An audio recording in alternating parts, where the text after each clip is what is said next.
Hello दोस्तों, स्वागत है हमारे चैनल पर। आज हम लेकर आए हैं एक ऐसी कहानी जो आपको रोमांच से भर देगी। ये है कुंभकर्ण की कहानी। रावण का वो भाई जिसकी नींद ने उसे मशहूर किया और जिसकी वीरता ने देवताओं को भी कपान दिया।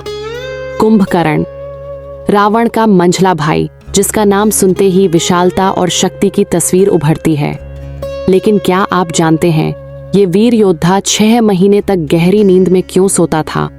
ये कोई आदत नहीं बल्कि एक श्राप था। कुंभकर्ण ने ब्रह्मा जी को प्रसन्न करने के लिए घोर तपस्या की। जब ब्रह्मा जी प्रकट हुए तो देवताओं को डर सताने लगा। अगर कुंभकर्ण अजेय शक्ति मांग ले तो क्या होगा? सरस्वती ने उसकी जीभ पर कब्जा किया और कुंभकर्ण ने गलती से बलवान की जगह निद्रावान बनने का वरदान मांग लिया। बस यहीं से उसकी नींद की कहानी शुरू हुई। रामचरितमानस में तुलसीदास जी कहते हैं, जासु जलज त्रासत सुर सो निद्रा बलि जाई, सदा सोवत रहत सठ जागत नहीं लवलाई।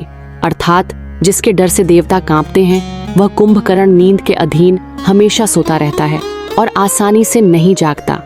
जब वह जागता तो उसकी भूख और पराक्रम दोनों ही आसमान छूते। लेकिन ये नींद उसकी ताकत के साथ साथ उसकी सबसे बड़ी कमजोरी भी बन गई। जब रामायण का युद्ध अपने चरम पर था, रावण की सेना श्री राम के सामने टिक नहीं पा रही थी। तभी रावण को अपने भाई कुंभकर्ण की याद आई। लेकिन उसे जगाना मुश्किल कार्य था। ढोल नगाड़ों की गूंज, हाथियों की चिंगाड़ और सैकड़ों राक्षसों की कोशिशों के बाद कुंभकर्ण की आंखें खुलीं। रामचरितमानस में इस दृश्य का जिक्र है। कुंभकर्ण जब जागत भयंकर, भूख खली अति ताहे, खात पीत नहीं तृप्ति, जथा अग्निघृत पाए।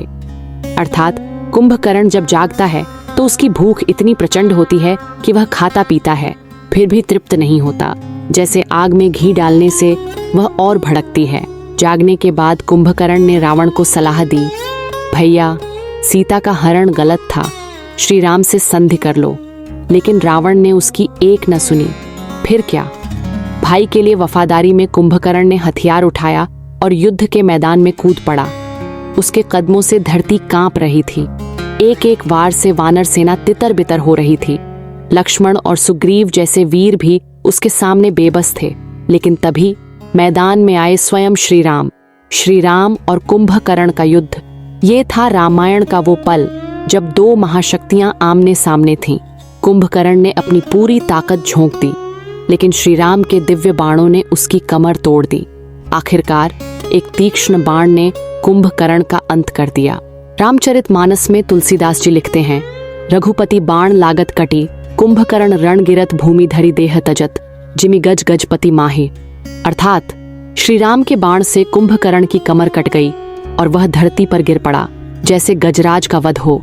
लेकिन कुंभकर्ण सिर्फ एक राक्षस नहीं था, वह एक ऐसा वीर था जो सही गलत का भेद जानता था। उसने रावण को सलाह दी, फिर भी कर्तव्य निभाने के लिए युद्ध लड़ा। उसकी वीरता और भक्ति आज भी प्रेरणा देती है। दोस्तों, ये थी कुंभकर्ण की रोमांचक कहानी।